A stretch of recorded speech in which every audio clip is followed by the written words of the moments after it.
This primitive creature, with a 40-foot wingspan and no tail, flew the skies above North America 70 million years ago.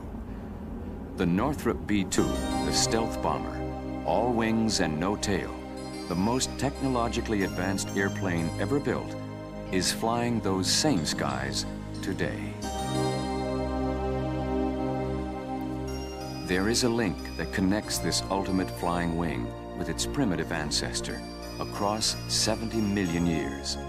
That link is a man, one of the greatest aircraft designers of this century, Jack Northrop. April 1980. Jack Northrop, now 84 years old, is taken to a highly classified design area of the Northrop Corporation. The company is bringing him back after 30 years of separation to share its closest secret. He is shown a model of the B-2, still in its early design stage. He is deeply moved. His mind goes back 30 years to his own crowning achievement, the revolutionary YB-49 flying wing bomber, an idea that died in 1950.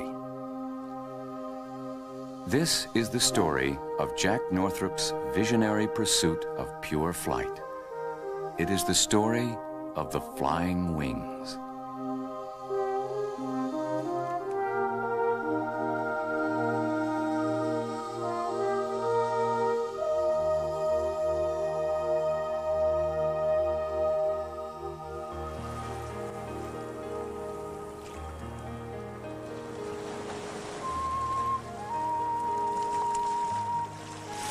In 1910, young Jack Northrop wanders by the sea, watching the gulls in flight. He's earning his way through Santa Barbara High School by working as an automobile mechanic. Like any boy at the time, he's tinkered with model airplanes, but he has no special interest in aviation. Jack Northrop has no idea that his genius as an aircraft designer is about to show itself. When it does, his reputation as champion of pure flight, searching for forms with high lift and low drag, will cause science to name this prehistoric flying reptile after Jack. They will call it Quetzalcoatlus northropi. Quetzalcoatl was the winged serpent god of the Aztecs, and Jack Northrop is to become the champion of the flying wing. But it will be 30 years before his first real flying wing will take to the air. In 1910, without knowing why, he watches the way the gulls can glide, with their wings almost motionless, making the most subtle adjustments to cope with changing air currents.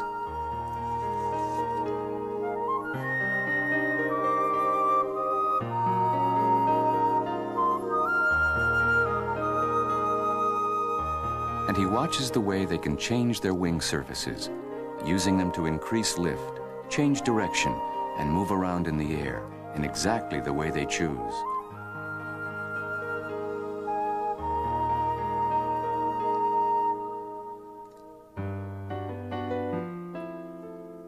This is a seed.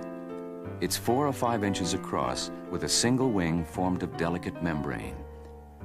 It comes from Indonesia and New Guinea, a distant relative of the cucumber family, and it can fly. At the same time Jack Northrop was watching the gulls, aircraft designers in Europe were watching the stable flight of this seed and using the shape of its wings as inspiration for their own. The seed's wing shape was copied exactly by the Austrian designer Igo Ettrick in 1906. By then, the theory of the flying wing had been around for quite a while. Alphonse Pénaud's drawings had appeared in 1876, and Clement Adler's fanciful Avion 1 of 1897 failed to fly. The flying wing would have to wait. In early 1916, the Lockheed brothers arrived at Santa Barbara. In San Francisco, they built a seaplane, largely by trial and error. They'd come to Santa Barbara to take advantage of the tourist trade on the waterfront, using the seaplane for barnstorming. Jack Northrop, now out of school, offered them his services as an engineer on their new flying boat. I had a little experience as a garage mechanic, and I had worked for a year as a draftsman for an architect, and I'd worked for my father, who was in the building business, and this sort of qualified me to design airplanes, you can understand. For the first time, Jack's design genius had a chance to show itself. But not without interruption. America entered World War I.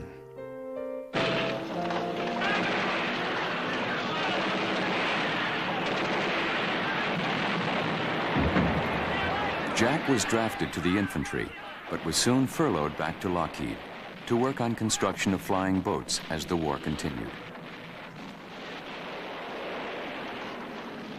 The airplane was making its impact on warfare. Most of the designs of that era were biplanes, their two wings supported by masses of struts and wires, all of which created drag and reduced their flying efficiency.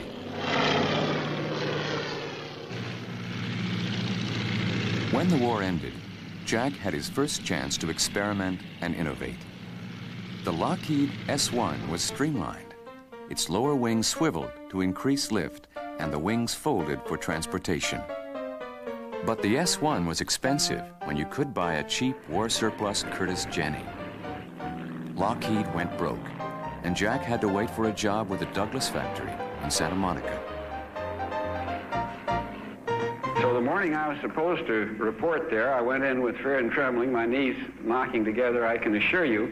And the first job they gave me was the designing of the fairing on this particular World Cruiser airplane. This had a steel tube type of fuselage, and I was to design the fairing for this fuselage. However, my work in Lockheed had been largely in wood, in monocoque wood, and so I didn't know a doggone thing about putting a fairing on a steel tube fuselage airplane, and I was absolutely petrified. Along came noon, and I managed to gobble a little lunch, and this made me so ill that I went home. Next morning, I approached the job again, not knowing whether I was going to last through the morning or not, but fortunately somebody else had been started on the fairing, and I got a job designing aluminum gas tanks, and this I knew how to do, and everything was lovely. By the 1920s, tailless aircraft were in vogue in Europe. These are the work of French designer René Arnoux. But the man who was to take this form of flight further than anyone else was still working on conventional airplanes. Jack's reputation was growing and spreading around the aircraft industry. In San Diego, the Ryan Company was building a mail plane, the M1. They were having trouble getting it right. Jack redesigned the wing, reducing its weight by 200 pounds. That same type of wing design was used on the Ryan NYP, the Spirit of St. Louis, and carried Charles Lindbergh across the Atlantic, from New York to Paris. But Jack Northrop's contribution to record-breaking aviation was only just beginning. I had a little drafting board at home, and in the latter part of 1926, I laid out a nice, clean little high-wing monoplane design. He took the design to Alan Lockheed, who was impressed. Well, the whole objective was to build as clean an airplane as we could possibly conceive in those days. The average airplane had struts or wires or fuselage forms that weren't as smooth, as streamlined, as low drag as possible, and it was pretty obvious, it seemed to me, that a full cantilever wing neatly faired to the fuselage on a perfectly streamlined fuselage would take less power to do a job than some other types. The design made use of Jack's growing expertise in stressed skin plywood construction. It was very strong, with very low drag. It was called the Lockheed Vega, and it took only 6 months from drawings to completion. It made its first flight on July 4th, 1927. Later versions could cruise over 135 miles per hour with a top speed of 185. And in various forms, it created an amazing string of records.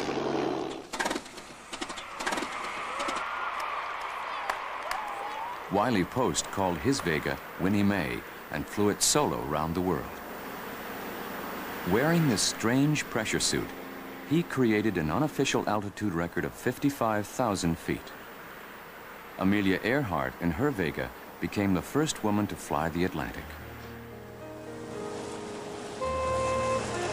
But although Jack Northrop was making a name for himself as an innovator in the design of conventional aircraft, he was preoccupied with another idea.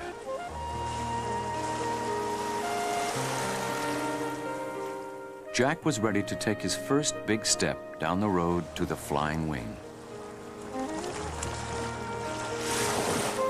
I wanted basically to build an airplane where there was nothing but the wing, where everything was included in it, power plant, passengers, every function that was necessary in a wing.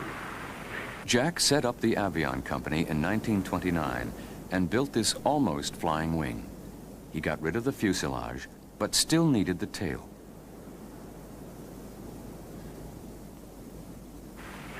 Well, Mr. Belandi, this plane is quite a little different than those you've been used to flying. Wings are all metal and plenty heavy enough and strong enough so that a person can walk all over them almost anywhere.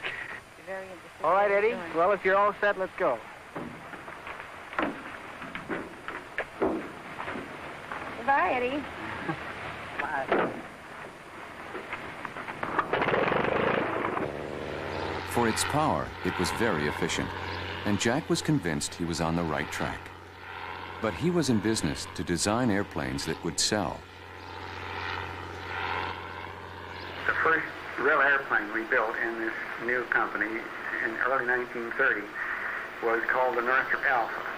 And this was built completely wing fuselage and tail surfaces of this monocoque sheet metal structure.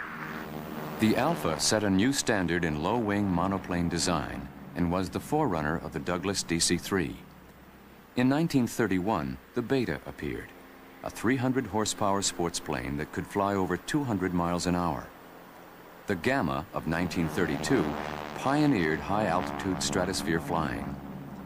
In 1933, the Delta set new standards in executive transport. These innovative planes became legendary for their performance and strength. In the early days, they flew just in the daytime in relatively good weather, but as they got some of the more rugged planes with the pilot well back, some of them were willing to fly these things. And we had a story, and I think it's true, about one of the early airmail pilots who was forced into a restricted field and had to ground loop the airplane very violently in order to keep from going into a barrier, a hill, or trees or something. And he bent the wing up at about 45 degrees. And they sent a crew out from Kansas City, where the plane was based, bent the wing down with the block and tackle and flew it back in for a more permanent repair. But Jack Northrop's success with these conventional designs and his new partnership with Donald Douglas kept him away from his private passion, the high-lift, low-drag flying wing. Meanwhile, in other parts of the world, the cause of the flying wing was advancing. This English plane, the Pterodactyl, had swiveling wingtips. Across the channel in Germany, Alexander Soldanov was making progress with a series of tailless designs. He'd been working on them through the 20s with growing success. Jack Northrop knew little of this flying wing work being done in Europe. In his head and in private, he was following his own path. Well, Dad was demonstrating to me how stable these flying wings were, and we went into the den, he cut one out for me, and we started playing with it. I cut one out myself, and we used a wooden match and slit the end of it so that we could slide it onto the paper wing. These are very fragile because they're made out of relatively thin paper, so I don't know how well they would fly.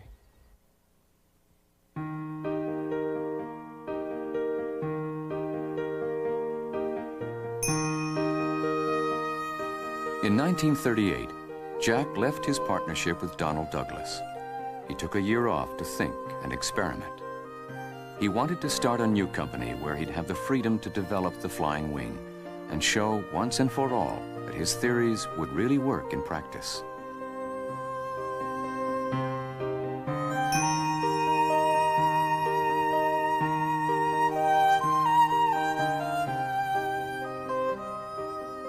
But ideas, no matter how well thought out, were not enough. To take the wing past the model stage and bring it to life, Jack needed money, lots of it. And investors were hard to convince, especially about such a radical concept.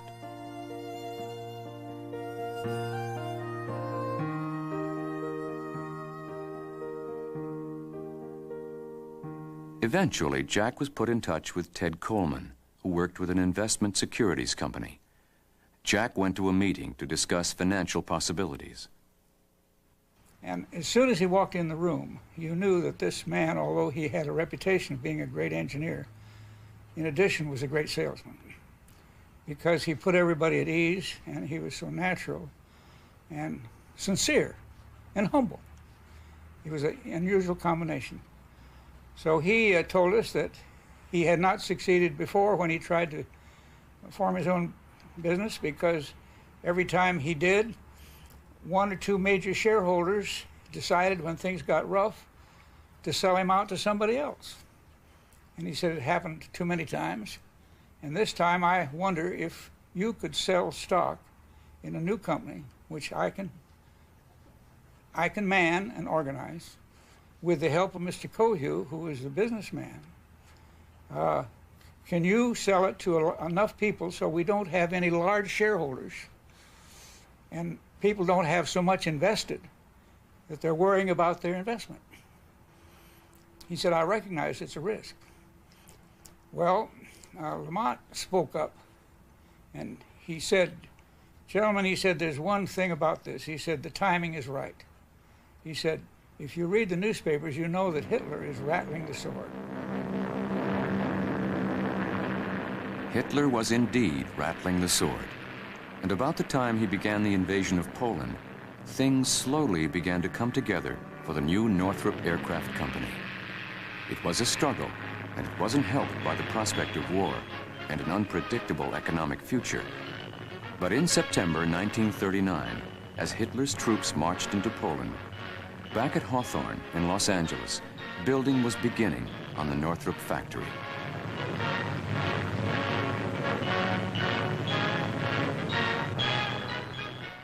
Jack Northrop, for insurance reasons, had to file an application for a job in his own company.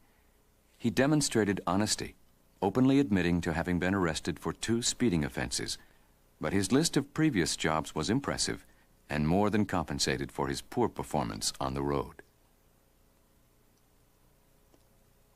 One of the first buildings on the Hawthorne site was a wind tunnel, a place where Jack's dream, the flying wing, could be thoroughly tested. But Northrop needed work, and when the U.S. Navy asked Northrop to bid against Douglas for the production of the Dauntless dive bomber, Jack jumped at the chance. He put in a low bid and was told by the Navy the contract was his. Celebrations began, but Jack's old partner and now competitor, Donald Douglas, intervened and had the decision reversed. Well, when Jack heard this, he said, come on, we're going to Washington. So back again we go. And this time, Jack was upset. And he said to the Admiral Towers, who was then in charge of the Bureau Air, he said, Admiral, you people have gone back on your word. You told us just a week ago that we had the contract. Now you say it's going to go to Douglas. We can't trust the Navy. Ted, I don't want you to ever come near the Navy again. Goodbye. And he came home. Well, this was quite a spot.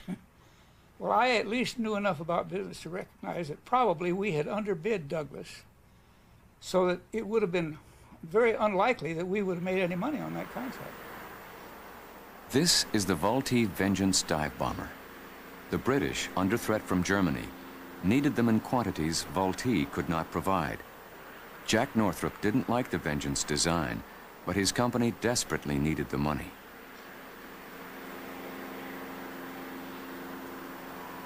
Vultee had a dive bomber that the British wanted, but the Vultee were building a new plant in Nashville, and they hadn't finished the plant yet. So Lamont Cohue called Dick Millar, who was then president of Vultee, and Dick said was happy to give us a license to build the airplane. We turned over $1 million for the drawings. They had already built the first airplane. So we didn't have any engineering, we just had to produce them. And so I came home with an order for 200 Vengeance dive bombers and a check for $20 million. And so they made me a vice president. That contract put the company on its feet. A corporate spirit developed quickly. In no time, there was a staff newspaper, and staff sports clubs were established. Jack himself was involved, but the demands of a coming war were heavy. In the early 40s, he designed several distinguished warplanes, including the famous P-61 Black Widow night fighter. Like all Northrop designs, it was innovative.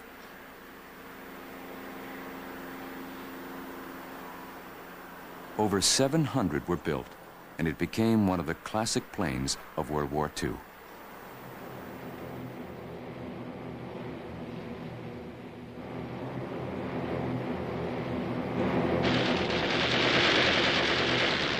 In the meantime, Jack Northrop's mind was still wrestling with the flying wing design, but he wasn't the only one. The Horten brothers in Germany were making rapid progress on designs that were uncannily similar to the Northrop concept. Both parties, separated by the Atlantic, were unknowingly involved in a race along an almost identical track. But at last, Jack Northrop's time had come. The N1M, or Northrop Mock-Up 1, was completed in 1940. Its engines and the pilot were completely housed in an adjustable wing.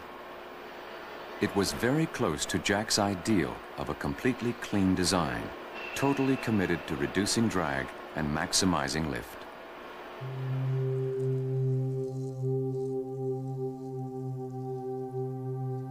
Rosamond Dry Lake in the Mojave Desert, 100 miles north of Los Angeles, a place of mirages and no water, and unlimited expanses of flat surface from which to test a revolutionary new airplane. The N1M was taken out into the desert for a long testing program that would run through 1941 and into 1942. With the N1M, known to its makers as the Jeep, went its support crew, and a very frequent visitor to the desert was Jack Northrop himself, talking here to test pilot Moy Stevens.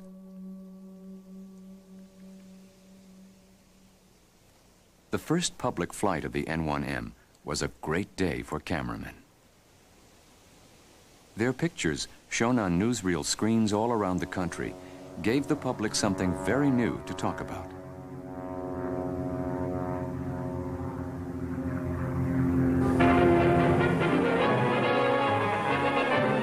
A plane of unusual interest is demonstrated at Rosamond Dry Lake in the Mojave Desert. It is the latest model of the Northrop Flying Wing. Developed from designs originated by Mr. Northrop in 1923, this bat-like plane is devised to use all its service for useful lift. The elimination of non-lift elements such as tail and fuselage is what does the trick. The Northrop Corporation estimates that general application of this principle would result in speed increase up to 100 miles an hour with no extra power. And it is thought that this design will make construction 30 to 40% cheaper. It may revolutionize airplane engineering. This plane, as you see it, is really a flying laboratory. And in the present arrangement, represents one of 15 or 20 different configurations that we've tested in about 200 flights made to date. We believe that we've solved most of the problems connected with the development of the flying wing, and that this type of plane will have considerable promise for future use. Details of the N1M's shape could be changed on the ground in several different ways. The wingtips could be made to droop to help stability, and the wings had removable sections so they could be adjusted for different handling qualities. The wingtip droop was rejected as unnecessary early in the program. This was the eventual standard layout of the one plane built. Exactly the layout of that same plane as it sits today in the Smithsonian Museum storage facility in Washington, D.C. painstakingly restored to its original condition and color.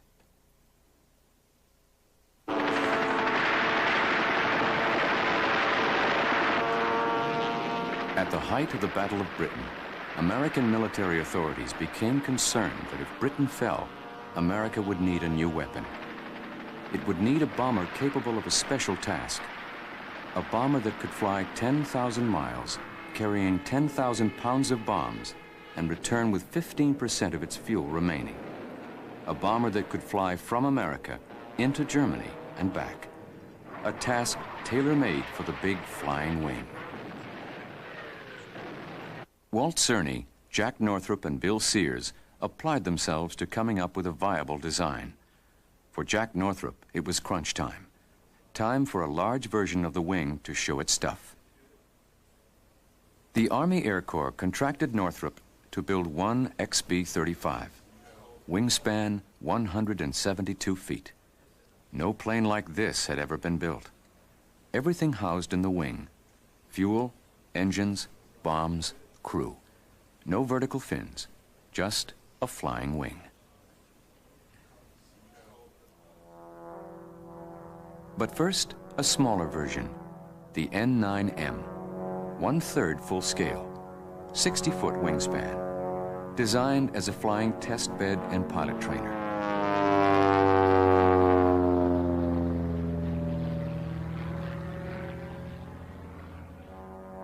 The first N9M flew on December the 27th, 1942, but was plagued by mechanical failure. Testing on the 3 later models of the N9M continued through 1943, and the test program was completed by October 1944. August 1990, a secret location in Los Angeles. A group of volunteers is in its 7th year of work on the restoration of the last N9M built. The original planes were made of wood, and the passing years haven't treated it well. So this is a major rebuild, carried out on weekends by a faithful group, many of them old Northrop employees who helped build this same plane in the 1940s. The rebuild is being carried out for the Planes of Fame Museum at Chino, California. This will be no museum piece. Eventually, after years of work, this wing will fly. Well, it takes time, and if this plane had been an all-metal airplane, we probably could have been flying 3 to 4 years ago. Now we hope to fly sometime next year. But it's been a very difficult project getting woodworkers. That's a skill that's been lost a lot in this country. You find a few average home builders build a wood airplane, but a plane of this type, a magnitude, it's a great undertaking. It's not even being done anywhere in the world anymore, out of wood. We've just copied.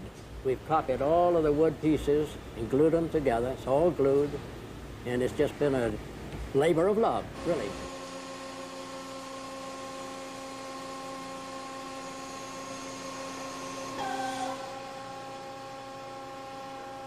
We decided to make it fly as a tribute to John Northrop. A lot of people have never seen a flying wing fly. And from all the reports and interviews we've made of the pilots, John Myers and everyone connected with it, it was a good flying airplane, and there's no reason it shouldn't fly. It's like saying, well, there's automobile accidents, people get killed, so what do? You take all the cars off the freeway? Of course not. Chief test pilot on the N9M program was John Myers. He spent many hours helping to iron out the problems of the design, getting the N9M to the point where it was accepted, for all its radical shape, as a stable, flyable design.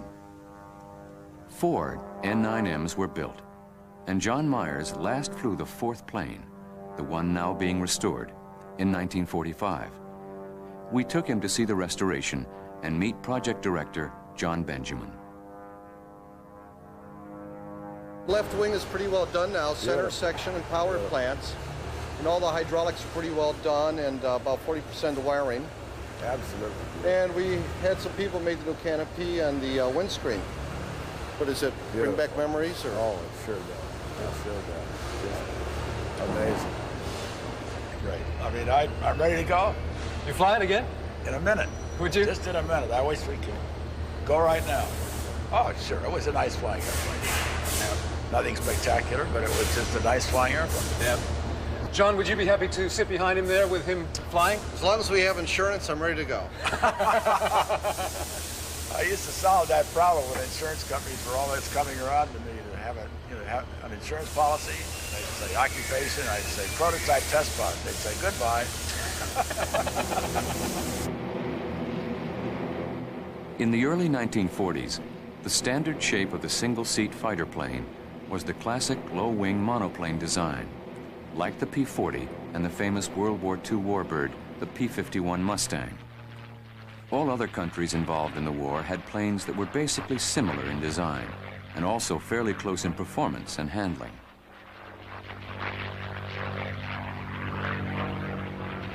In America, the Army Air Forces were looking for an edge, something radical that would allow them to outstrip their competitors and give them combat supremacy in the air. The most unusual-looking fighter of the time was the famous Lockheed P-38 Lightning, with its twin engines and tail booms. But in the corridors of the Army Air Forces, almost any idea was worth examining.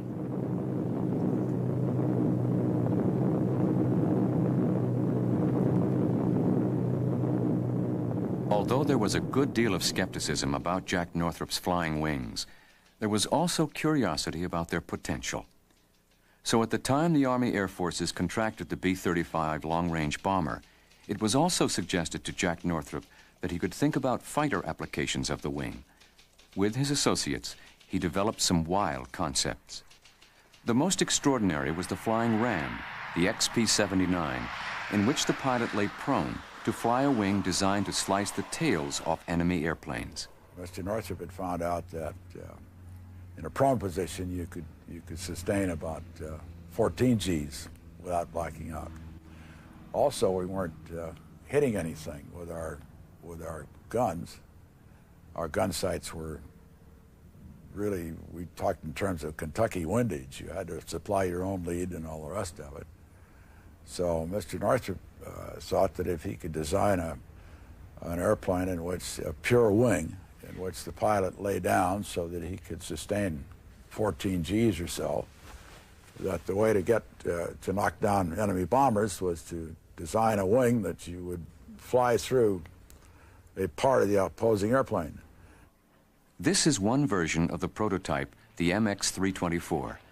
The one John Myers worked with had skids and a wheeled platform that could be dropped after takeoff.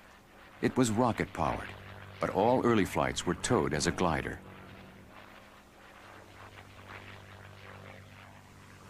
I didn't know anything about rocket engines, of course. Very few people did. And so I decided that I should find out how you run a rocket engine. And Mr. Northrop arranged an appointment for me with Dr. von Karman out in the wash, the dry wash near Azusa, which is one of these little towns east of Los Angeles, where they were experimenting with this controlled rocket burning, which had really never been accomplished before. So I said, hey, I'd like to learn how to run one of these engines. Well, the first thing I learned was you don't run one, you fire one.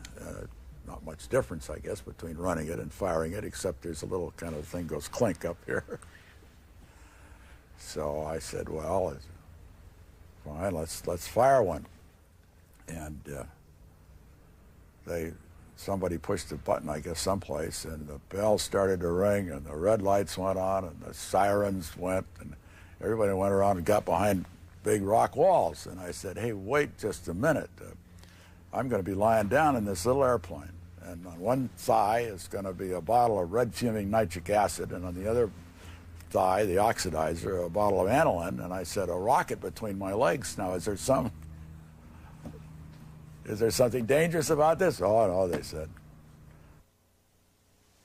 This is Harry Crosby, again in the version with undercarriage.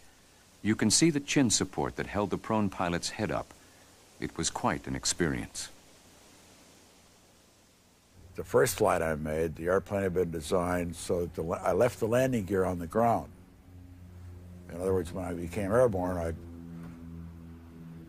disconnect dropped the bogey wheels, and that left me with just a pair of skids that were kind of a hardened part of the bottom, the belly of this little airplane. And I got to tell you, here you are in this thing, and your nose is down like this, and you get to where you realize you've got to put this about this far from the ground, going about 100 miles an hour to land this motor. It's a mind-expanding experience. This is the MX-324 under rocket power. It's being flown by Harry Crosby, who would soon become the only person to fly the flying ram, the XB-79. There was a lot happening at Northrop in those early years of the 1940s, and Jack Northrop was personally involved in almost all of it. He was a regular visitor to the secret test sites in the desert, anxious to know how well all the theories were working out in practice.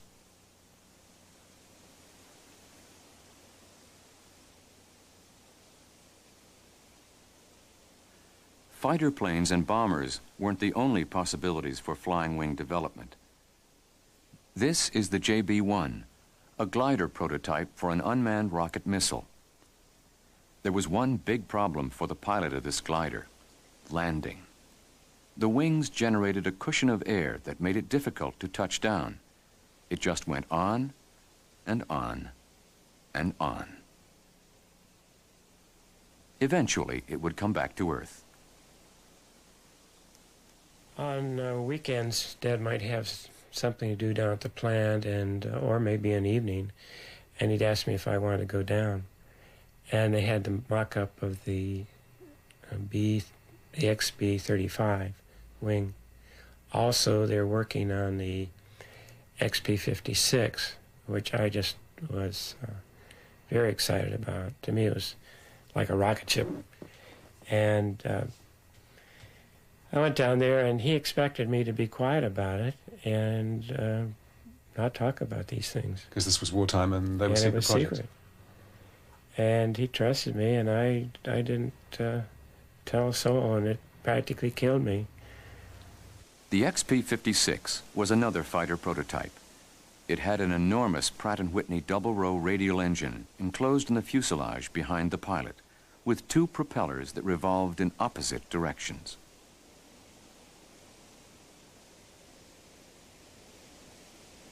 John Myers was chief test pilot. His experience with the plane was not a happy one. It was a landing gear failure in the sense that that after about the sixth hop, I guess it was, that I had made on this airplane, well, a tire failed is what it amounted to, really. It was just about that simple. But it developed that the landing gear with a flat tire was such that the airplane became uncontrollably unstable. In other words, the center of gravity went aft at the point of pressure because the landing gear jutted forward.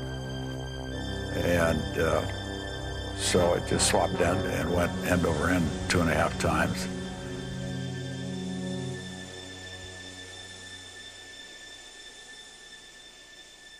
And fortunately, I was wearing my polo helmet, and the seat came out, and I came out through the structure with the seat, and the whole hump.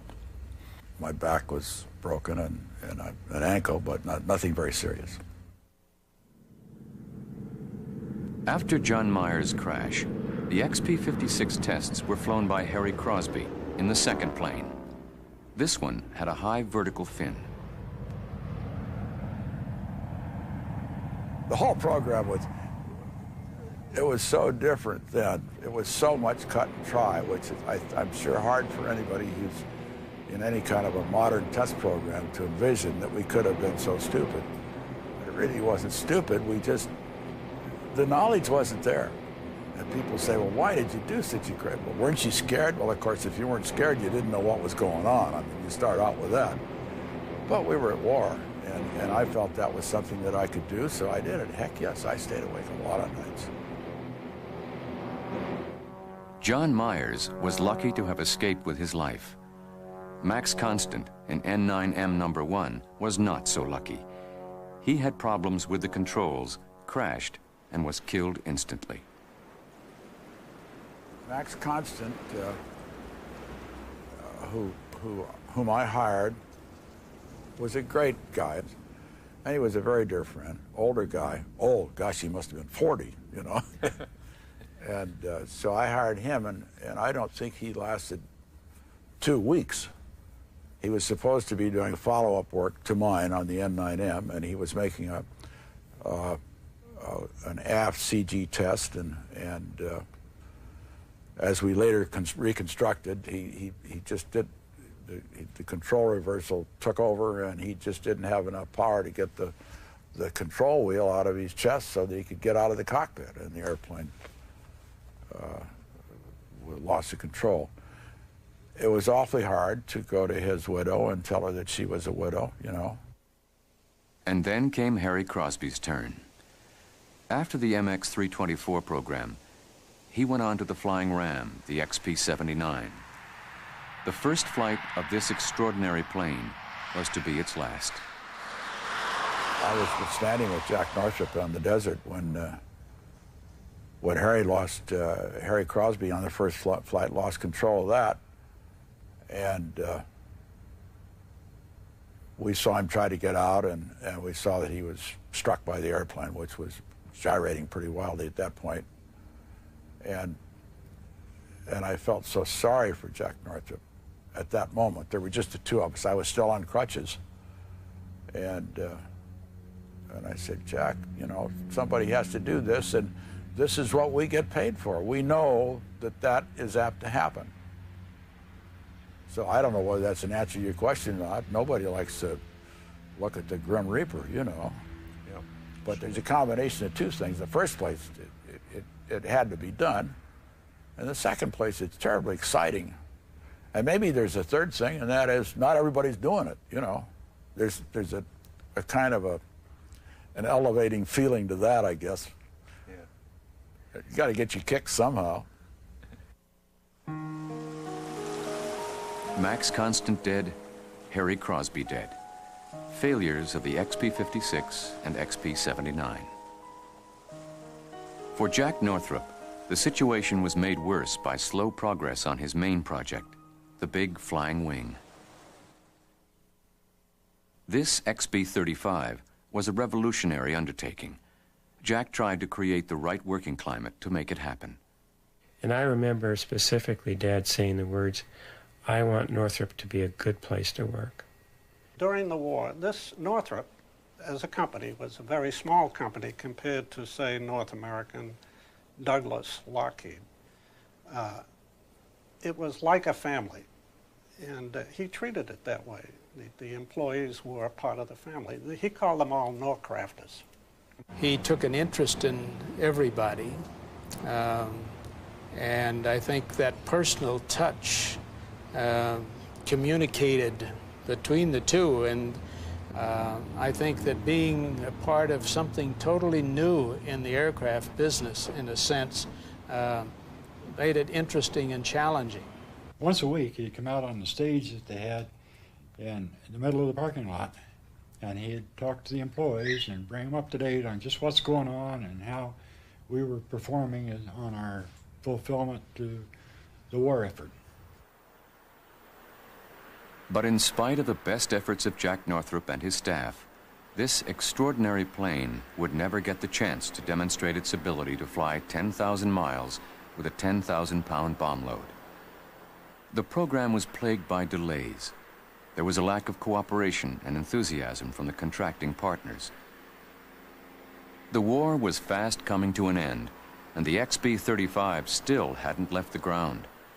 There had been problems with faulty parts, and even the brightest of Northrop's engineers hadn't been able to iron out the problems of getting power through the complex drive system to the double sets of propellers, and even the propellers themselves refused to work properly. But in spite of all the problems and disappointments, the workforce pressed on, and by 1946, the big plane was ready to fly. It caused tremendous interest as it sat on the apron at Hawthorne Airport, especially with test pilot Max Stanley, a fairly recent arrival at Northrop. recruited by the injured John Myers after his crash in the XB-56.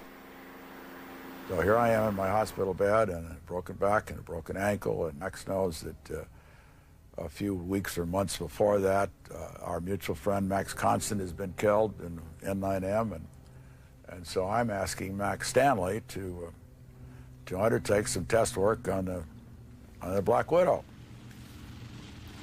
And he says, well, you know, I'm not sure I want to do this. And I said, well, Max, there's really, you know, there's nothing to experimental test piloting. You know, I wanted to accommodate him, and it seemed like an interesting way to spend 6 weeks. And besides, it was going to provide me with an opportunity to meet Jack Northrop, whom I didn't know, but whom I admired greatly because I was familiar with some of his airplanes. And I would welcome an opportunity to meet the great man. And he personally interviewed me for the job, and we had a nice little chat for about 15 minutes. And then I was ushered into the personnel department where I was processed, and I emerged as a full-fledged experimental test pilot and had a badge to prove it. The deal I made with him, I promised him that he would never have to fly a flying wing. I knew they were developing it, and I had the feeling that it was something far beyond my capability, so one of the conditions I imposed upon my employment was that I would not necessarily be asked or required to fly the flying wing. But then as I went to work and I got to know more and more about the flying wing, I began to change, my attitude changed, and I got so I could hardly wait to fly it. But the identity of the test pilot of the XB-35 had not yet been made public, and the plane continued to sit on the apron at Hawthorne Airport. Meanwhile, Max Stanley did have some input into the design of the cockpit layout, but any possibility of him getting a chance to use it was still remote. My immediate boss as a test pilot was the chief aerodynamicist, Dr. William Sears, who contributed significantly to the development and the design of the flying wing. And he called me into his office one day and he said, well, you know, we're getting close to the first flight and we think that you ought to be the pilot, or words to that effect. Well, that really stunned me, but it absolutely overjoyed. I was overjoyed to hear it, and I went out of his office on cloud 9. It was June 1946. World War II had been over for almost a year. The XB-35 was officially in competition with the consolidated B-36 as the post-war long-range bomber, so a great deal hinged on its success. Preparations for the first flight were meticulous. I guess the first decision I had to make was which direction was I going to take off. To the west, which was the normal direction of takeoff at the airport, and into the prevailing wind. But I decided to take off to the east, downwind, because we would wait for a time when the wind was minimal. But the main advantage that had was I was headed for my destination. We were all being sort of tipped off as to when it was going to go. And we all sneaked out, and Jack Northrop was very a stickler. He'd given orders not to have everybody waiting to have this thing take off because they wouldn't get any work done. But we did anyway, and Jack stayed in his own office, watched it out the window, and it was quite a sight.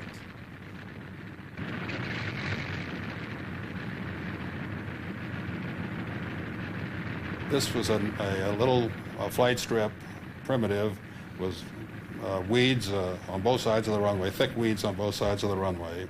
And these weeds were infested by large rabbits, jackrabbits. And as I started the takeoff roll, one of these rabbits jumped out of the weeds and started to run along in front of the airplane.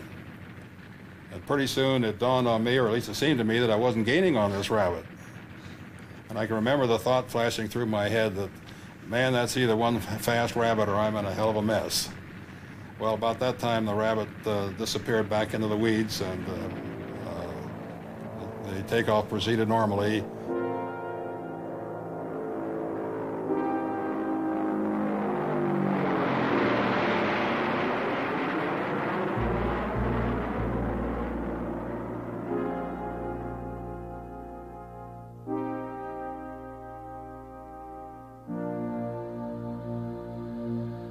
So we took off and flew straight ahead, climbing to about 10,000 feet, leveled off, and made a left turn over the mountains and descended into what was then Muroc Dry Lake.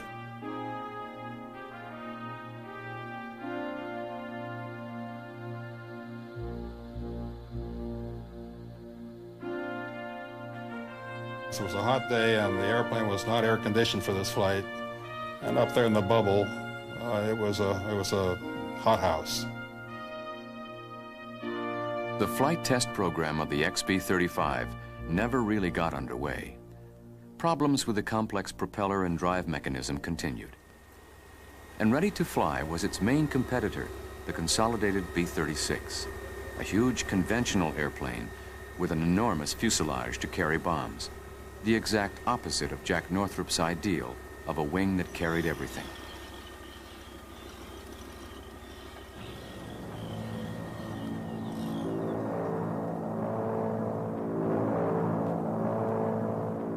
At last, the race was on.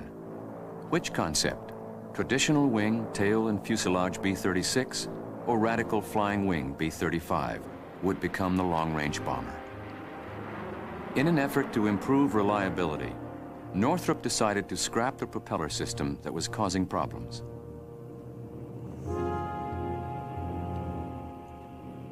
The double counter-rotating props were replaced by conventional propellers, but performance dropped off severely. There was only one answer. The piston engines would have to go. The design would be converted to take 8 of the newly available jet engines. This jet version would be called the YB-49.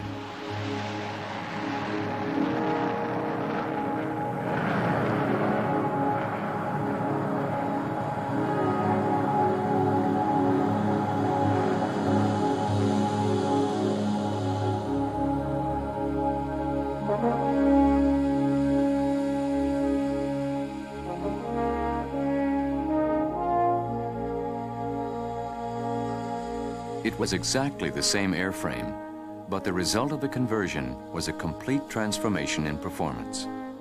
At last, Jack Northrop was able to see the wing fly as he always hoped it would.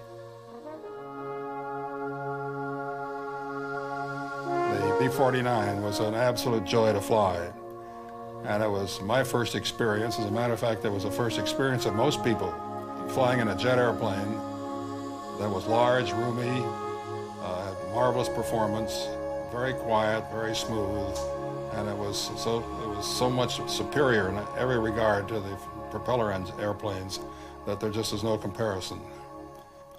And at the time, I predicted that the flying public was in for a rare treat when there were jet-powered airliners available.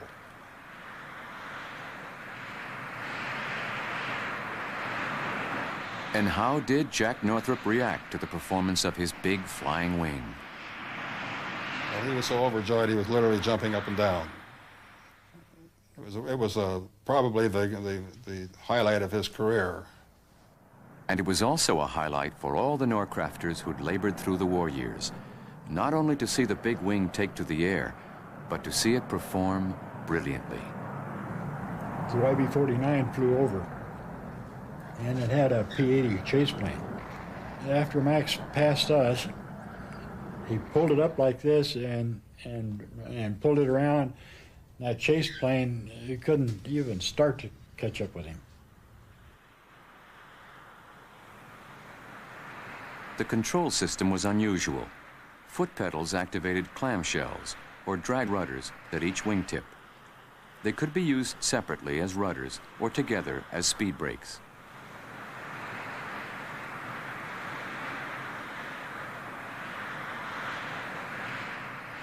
The wheel controlled a set of elevons, which worked as both elevators and ailerons.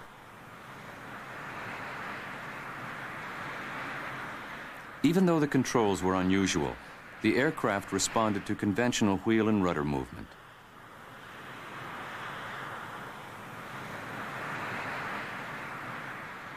The Army Air Force's test pilot on the YB-49 program was Major Robert Cardenas.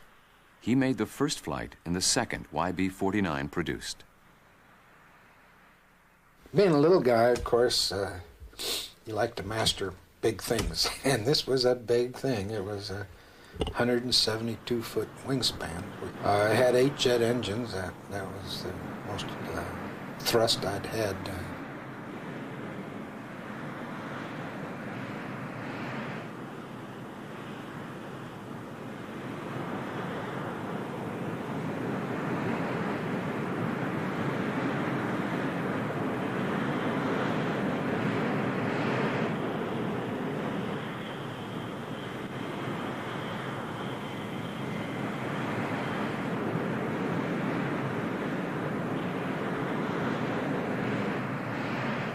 Takeoff, the airplane just kind of flew off by itself, you might say.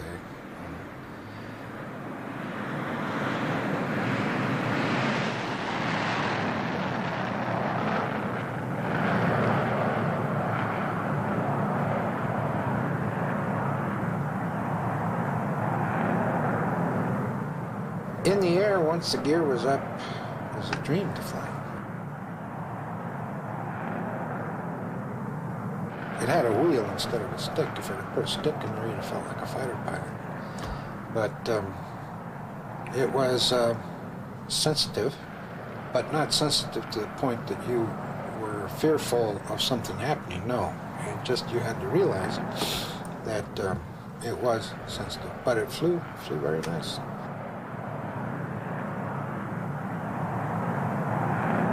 My first impression was that, hey, I've got a hot thing here.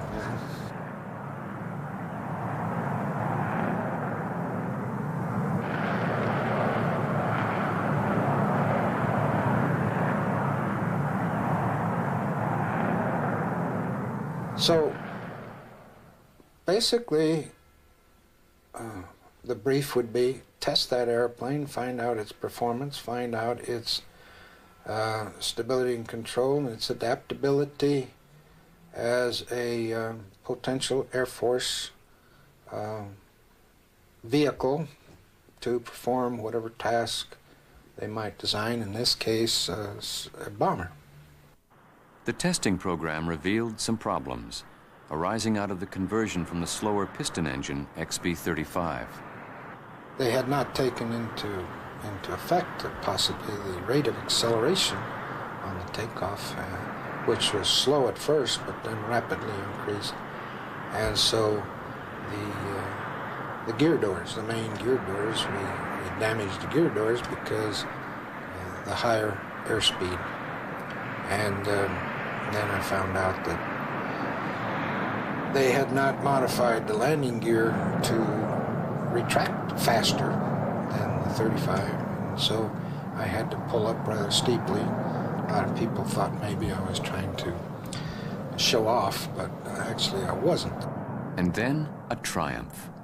On April 26, 1948, Max Stanley set a record for time in the air. I was the pilot on the flight to demonstrate that this airplane did in fact have a 4,000-mile range capability, carrying a 10,000-pound simulated bomb load. So we flew from, I don't know whether it was Edwards by this time or not, I think it was, from Edwards to Phoenix, made a turn, came back to over Edwards, up to San Francisco, made a turn, back to Edwards, this round-robin circuit to negate the wind effect. And we flew a total of, there's been conflicting numbers bandied about. I think the best number is 3,950 statute miles. At this stage, Robert Cardenas came off the program to continue his engineering studies. He nominated his friend Captain Glenn Edwards as his successor. The friendship we had was, yes, very close, and also my admiration for Glenn Edwards, because actually, as far as stability and control is concerned, he helped Dr. Perkins of Princeton write the book on how to do stability and control flight testing in jets. I flew out there with Glenn and checked him out in the B-49. I had full confidence. In fact, I thought he's probably going to do a better job than I could have done. The flight test program took place high above the Mojave Desert. Glenn Edwards was not as enthusiastic about the basic flying qualities of the plane as Cardenas. and in the Northrop camp, there was a feeling that he would not take advice that would have helped him. But in any case, when the YB-49 took off early one June morning in 1948, Major Danny Forbes was at the controls with Glenn Edwards in the co-pilot seat. There were 3 other people in the plane. It was a routine test flight.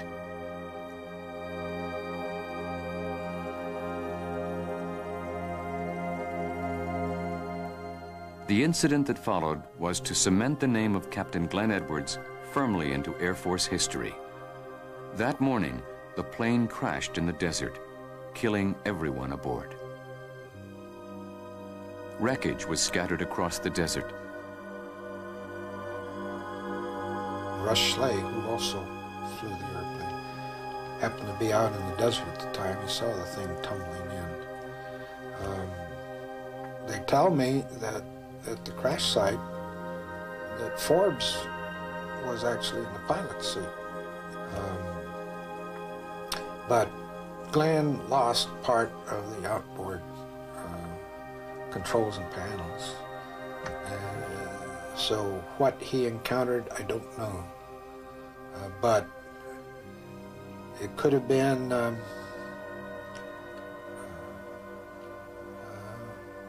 it was structural failure. Why? I don't know. To this day, over 40 years after the crash, you can go out to the crash site and pick up small pieces of wreckage of that YB-49. And just over the horizon, at what used to be Muroc Dry Lake, Captain Glenn Edwards' name lives on. At Edwards Air Force Base, home of the Air Force Test Flight Center and landing site of the NASA Space Shuttle.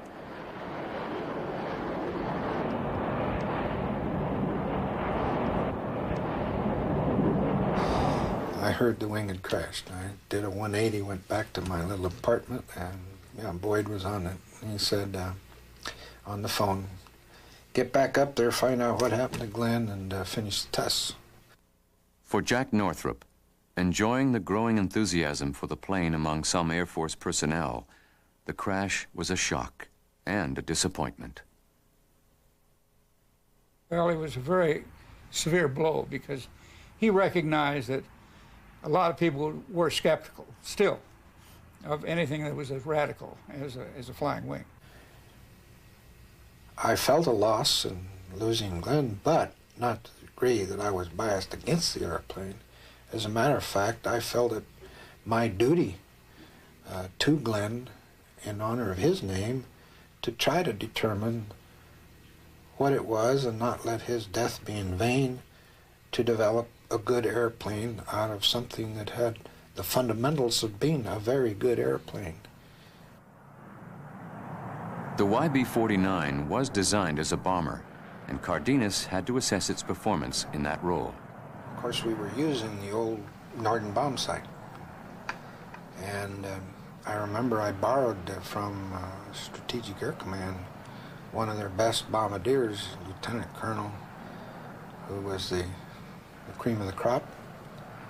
And he got airsick looking down through the peephole of the sight because of the translation of the land going back and forth like this. The Norden bomb sight had been developed in World War II. It was state-of-the-art in bomb-aiming technology, but it needed a stable bombing platform.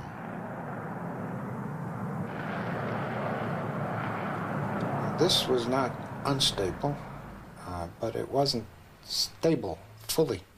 It would go 5, 4, 2, 1, 1, 1, 1, 1, 1. Finally, you could get it back down to 0, but it took quite a long bomb run to get the thing back down to 0. And there were other problems with cockpit and bomb bay design. They were all correctable, but there were still problems. In November 1948, Cardenas spoke directly to Jack Northrop. I gave my report on the possible causes of the large errors on the bombing run, the marginal stability. And when I got through talking,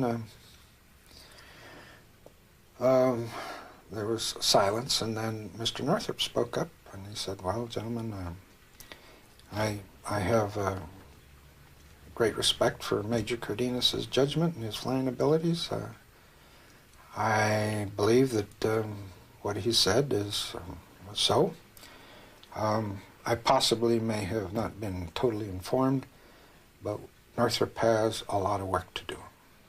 At this point, the Minneapolis Honeywell company modified their autopilot, which was on board the airplane, to serve as a yaw damper.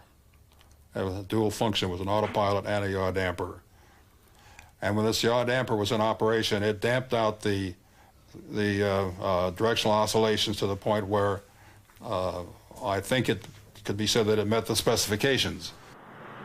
In October 1948, Jack Northrop had received an Air Force order for 30 YB-49s, a reconnaissance bomber version with 6 engines, 2 of them in pods under the wing. Suddenly, there were new players in the bomber game.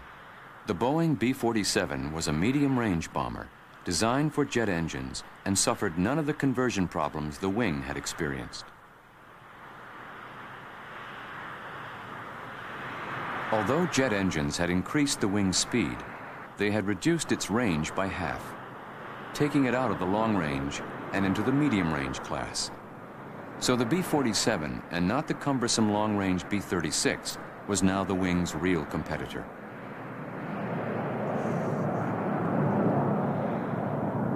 At this stage, there was only one YB-49 in existence, and in February 1949, it had a chance to show its stuff. Piloted by Robert Cardenas with Max Stanley as co-pilot, it flew non-stop from Edwards Air Force Base to Andrews in Washington, D.C. in record time. I was able to penetrate through a cold front that was between me and Andrews Air Force Base, right over the Allegheny Mountains. That was the first time that it had flown in severe weather, and the airplane was able to fly in severe weather.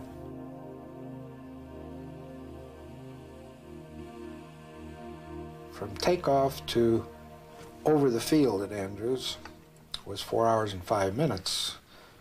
By the time I circled and landed, it was 4:15, and by the time I was parked, it was 4:25, and that's the official figure, 4:25. But from takeoff to over the field was 4 hours and 5 minutes, which was very good. And there were hordes and hordes of people that came out to look at the airplane. The only person that was permitted aboard it was President Truman. He and his aides were able to go aboard the airplane. Well, I happened to be standing near the boarding ladder as he came out of the airplane, and I heard him say to one of his aides, he said, "This looks like one hell of an airplane. I think maybe we ought to have some." You know, right at that moment, I was sure that President Truman was the most perceptive president we've ever had. It was a triumphant moment for the plane and for the combined Northrop and Air Force crew. But their enthusiasm was about to be dampened. Something very strange was about to happen.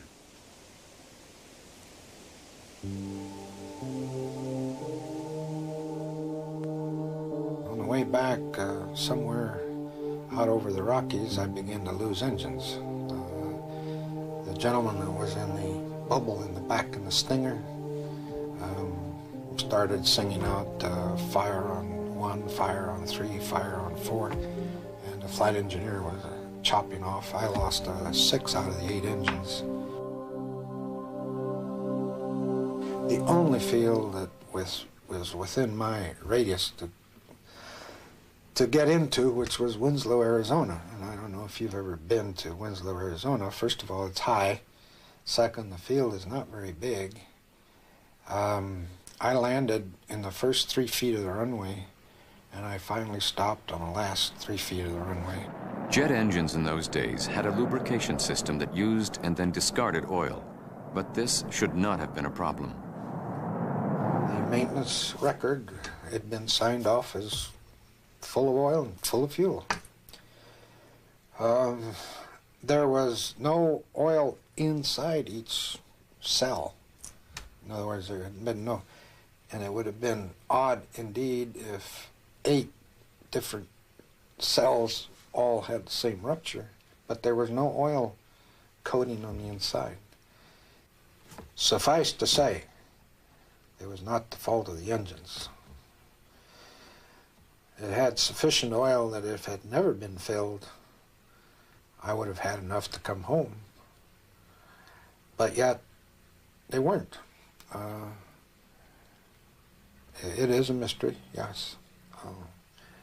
I know that several people have pointed the finger at Sergeant Cunningham, who was my flight engineer and crew chief, and was the guy that signed off on the papers.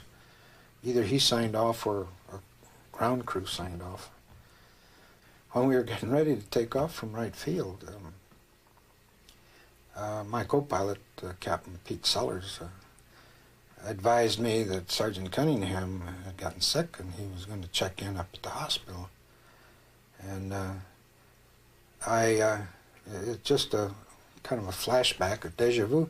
I thought, gee, you know, Cunningham was in the hospital the day that Glenn Edwards crashed. I said, Pete, go up there and get him. We need him for the flight. Some people have taken that story and applied some sinister meaning to it, especially since Cunningham got killed afterwards on a motorcycle. I've looked at all the documents and I've heard that story, and I'm assuming I wouldn't know how you think sabotage on the part of the government, the military, who. It's something, John, I think, that keeps the legend alive. The YB-49's transcontinental record was not to stand for long. The YB-49 completed its flight at an average speed of about 511 miles per hour. The following day, the XB-47 made roughly the same flight, and its speed that day was 607 miles per hour. So there was a tremendous difference in terms of the aircraft's performance. And by the late 40s, and certainly all the way through the 50s, speed was the name of the game. The flying wing, with its very thick airfoil, was never going to be maximized for high-speed performance. In 1949, a succession of blows occurred. In January, the order for 30 YRB-49s had been canceled. Air Force tests still experienced bomb accuracy problems in spite of the Honeywell yaw damper. And then the one remaining YB-49 crashed in the desert and burned. This was the end for the YB-49s. The plane had been involved in a series of high-speed taxi tests when the pilot, Russ Schley, began to experience severe nose-wheel shimmy problems. The undercarriage had collapsed. The Northrop Company, knowing the program was in trouble, had launched a full-scale public relations campaign to keep the idea of the wing alive. At far-flung bases and remote corners of the globe, large hangars to house big airplanes are usually hard to find. When these planes are repaired and maintained, the men must work in the open, often in bitter weather, which slows them down and makes the task far more difficult and costly in time and money. But not the flying wing. To shelter the wing requires only a small and modest structure, hardly more than a large Quonset. Placed on dollies, the wing can be trundled sideways into its hangar, a hangar that is small, economical, and easily constructed. As easy to maintain as it is to house, the flying wing is built low to the ground and can be easily serviced. Short ladders or low platforms available at any airport are all that are required to reach almost any part of even a large flying wing. And if the military rejected the wing, there was still the possibility of passenger transport. The theory was brought to life in this elaborate promotional film. Now, a preview of the flying wing transport of tomorrow. The midsection provides ample room for 80 passengers. Spaciousness keynotes the luxurious main lounge, extending 53 feet inside the wing. And future air travelers will really see something. Through the plexiglass windows of the front wing edge, Passengers have an unimpaired view of the Earth unrolling thousands of feet below. Coast-to-coast flights in 4 hours may not be too far away. The dorsal tip of the plane provides an excellent vantage point to see the world go by. Snug as bugs in their magic carpet, air travelers can look down on mere Earthlings as the double quartet of mighty turbojets whistle them through space. The sleek air Leviathan carries more cargo farther, faster, and with less fuel than any comparable plane. And the bar will raise the spirits of those who don't feel high enough in the stratosphere. The flying wing has the stability of a fine club. The public quickly accepts all the miracles that science provides. Even skyliners like this will become commonplace. But the giant flying wing is more than a super streamlined airplane. It is the fulfillment of scientific vision and symbolizes the practical dreams of science for our world of tomorrow. That dream was never to come true for Northrop. Nor was the dream of the turbojet engine, which Northrop claimed would have given the propeller version of the wing a 12,000-mile range. And for the many Norcrafters who'd sustained commitment to Jack Northrop's vision for the wing, there was a final blow still to fall. In November 1949, the Air Force canceled work on the program that was converting the remaining XB-35s to jet power. The reconnaissance version, the YB-49, had still not flown. They said that we were going to reduce our crews, you know. They didn't say that we were going to stop building the wings, but they said we're going to reduce the crews. But the next thing we ended up doing was rolling them all out on the flight ramp, completed or incomplete.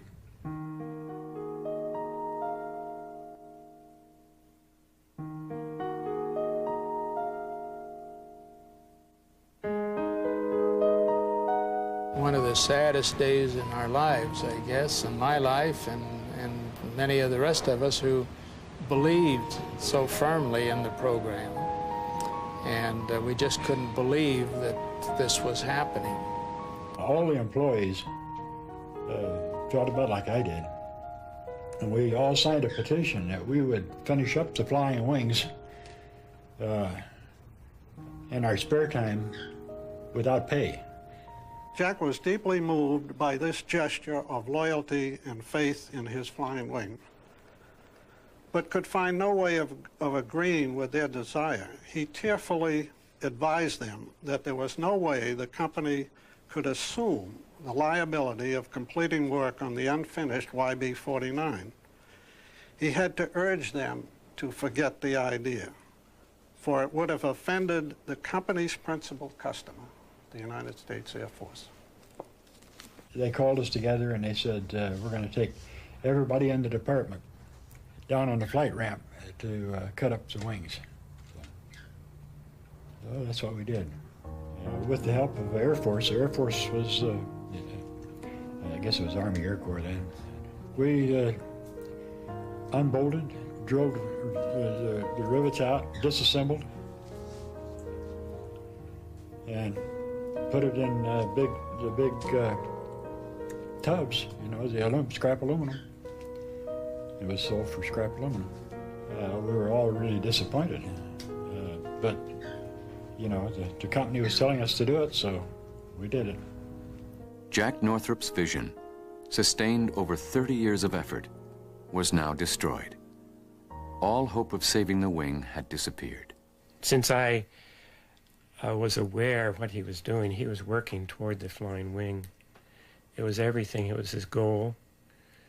And it was just devastating. It affected his health. He was not really, for a long time, he was not the same person. He wasn't as jovial, certainly not as happy.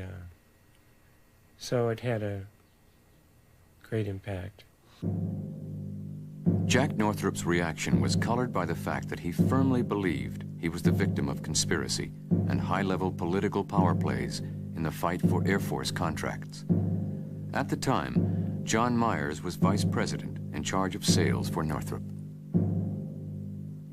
looking back on it, it was just naive of us not to realize the tremendous pressures which would be exerted by Convair. Convair was then controlled by a gentleman named Floyd Odlum, who was the chairman and major stockholder, although he only owned about 5% of the company. That was an awful lot. Consolidated Convair was the manufacturer of the B-36, which in the war years was in direct competition with the Wing as the possible long-range bomber. There was still rivalry between the two companies. In July 1948, Jack Northrop had been summoned to a meeting in Los Angeles with the Secretary of the Air Force, Stuart Symington. And present at this meeting, in addition to the Secretary of the Air Force, was the Chief of Staff of the Air Force, General Joe McNarney, who curiously later became chairman of Convair, and Floyd Odlum, who was the controlling stockholder of Convair and a very politically savvy man. Jack said that as soon as they got there, it was obvious that there was something afoot, because Symington stood aside, or sat aside, with his host, and in effect gave him a lecture on just the problem that the Army Air Corps had in supporting two competing companies that both had bombers. Secretary of the Air Force said there are too damn many airplane companies. We want Northrop to become a part of Convair. And so Mr. Northrop said, well, Mr. Secretary, what will happen? Suppose it's not possible for us to work this out. The Secretary answered, and I was going to quote him exactly, but I see the women and children in the audience, so I'll use a couple of blanks. You will be blank, blank sorry if you don't. The vicious emphasis given the answer shocked not only the Northrop representatives, but General McNarney as well. He said, in effect, "Oh, Mr. Secretary, you don't mean that the way it sounds." And Symington replied, "You're blank right, I do." Jack and Dick Millar talked it over, and they said, "We'll take it up to our board," and they did. The board said, "We don't think it's fair to our shareholders." In any event, the merger seemed impractical and undesirable to us, and we so advised the Air Force. A few weeks later, I received a direct phone call from Mr. Symington, informing me that all our B-49 contracts were thereby canceled. Ted Coleman has written a book about the Wing story. In 1987, he wrote to Senator Symington for his version of the decision. Senator Symington replied that he had never chosen any equipment not recommended by the Air Staff, and that he'd informed Mr. Northrop of the Air Staff's decision to choose the B-36.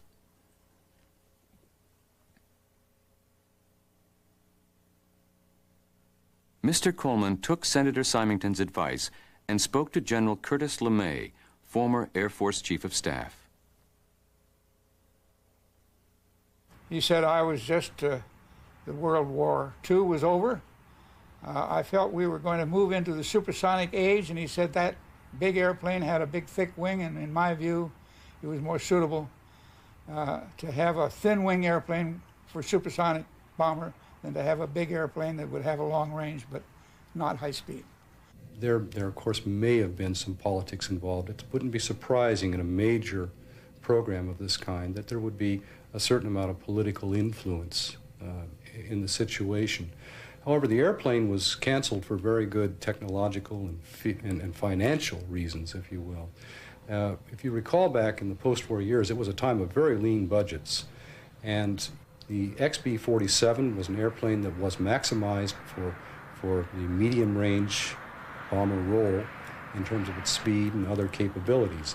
The B-49 had marginal stability as a bomber and as a reconnaissance platform, and hence it would have required a great deal more development and a considerably greater cost at that point to put it into production.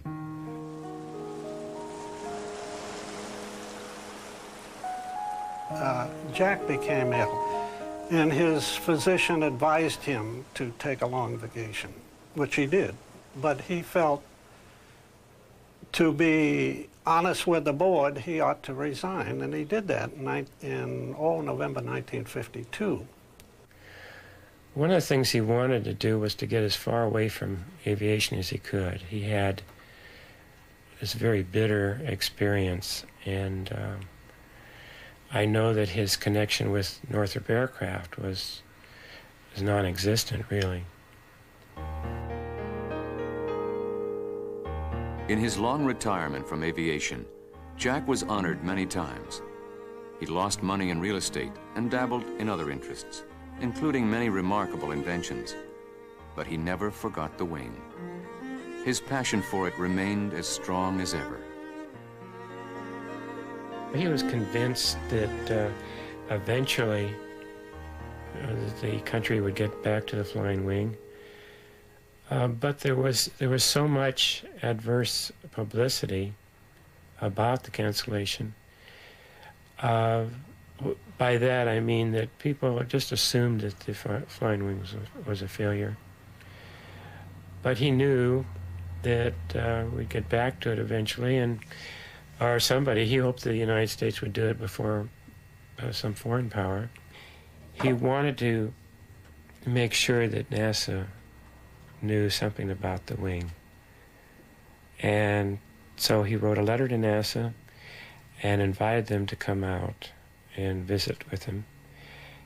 And he was prepared with some posters, some charts that I had drawn up. A friend of mine is an artist and did this for him, comparing the conventional with the non-conventional, the wing. That was in 1976. Just after that meeting, he received a letter from NASA saying how they'd been re-examining wind tunnel data on the XB-35 and YB-49, and that their analysis and studies done by other manufacturers of large aircraft had confirmed the superiority of the flying wing design approach as an efficient load carrier. At least the letter made Jack Northrop aware that the flying wing had not been completely forgotten. By 1980, he was an old man in poor health. With all his achievements behind him, he had moved to La Cañada to live with his son's family.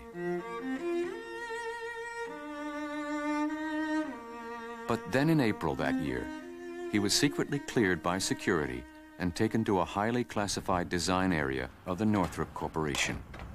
Among the people he met there was Dr. John Cashin, co-designer of the B-2.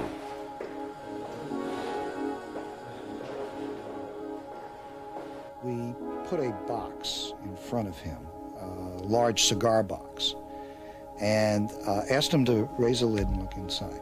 Now, Jack, at his age, was suffering from Parkinson's disease, and he looked very frail, and he shook quite a bit. His mind was sharp as a tack. He was very alert that day.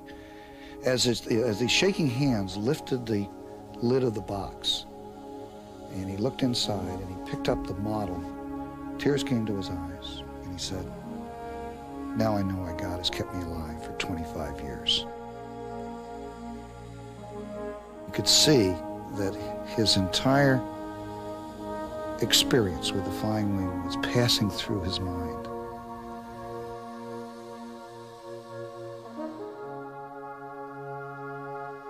The B-2, the stealth bomber, is one of the world's most technologically advanced planes.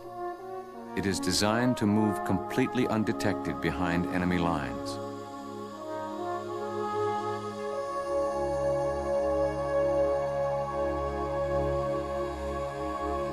The late 70s, flying wings were understood aerodynamically and accepted as a viable flying machine. Why it hadn't been applied before, in the interim between 1950 and 1979, I don't know. We all knew that a large flying wing had been designed and built and essentially met its requirements, its design requirements.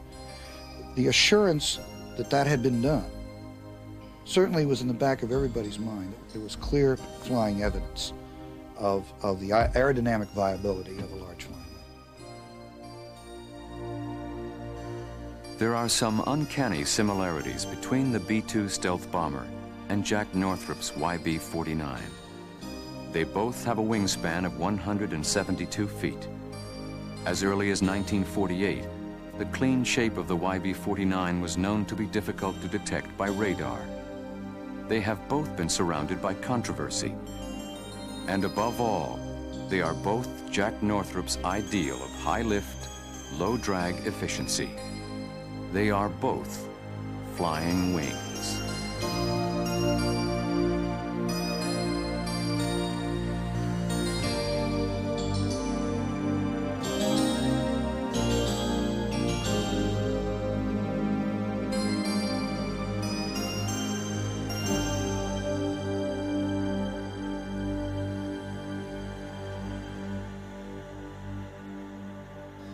Mr. Northrop was 30 years ahead of his time, that's what it was.